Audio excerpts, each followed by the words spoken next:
Do you have a strategy for the brand? Did you sort of just wing it? Did you, I guess, get some ideas of someone else, or just like, look, I'm just going to build this my own way and just give it my own spin? There wasn't like an initial plan from the start years ago, but it was more just based around like, okay, so what is this for? This is to add value to rugby league. Yep. And an extension, add value to Australian sport. Now, I played rugby league, so this is where we can start. Like, how do we add value to this community that has been not robbed, but for so many years been treated as a mechanism to make profit without actually saying, are we adding value? Are we building this game up? Are we building this community up? So that's the basis for everything. Like, is this, whenever I do something, whatever, is this adding value to the community? And the rest of it, like you talk about culture or whatever, if you're adding value to the rugby league community via quality content, it kind of just forms a life of its own.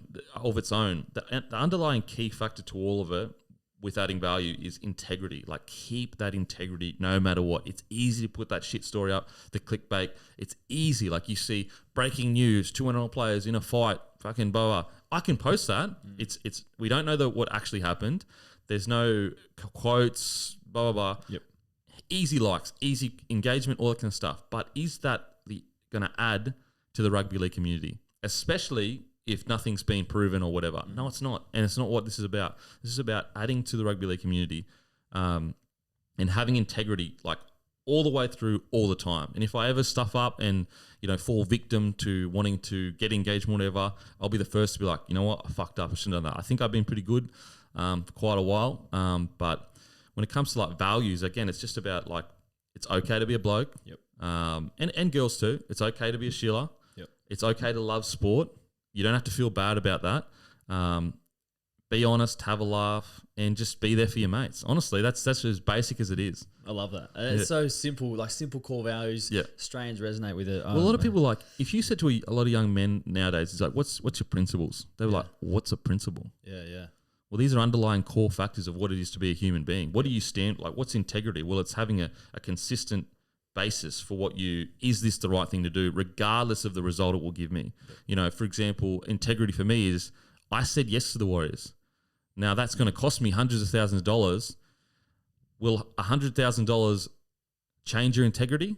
Then you don't have integrity. Yep. You know what I'm saying? Yep. And so, like, outside factors shouldn't change your principles. That's what a principle is. It's regardless of, put it this way, like, if someone says, fuck you, Chad, the natural reaction is to be like, fuck you, you're a piece of shit. But you, a principled person or whatever, regardless of, and then we're not perfect. No one's perfect. I'll probably say fuck you too, and then get knocked out by them. It's all good.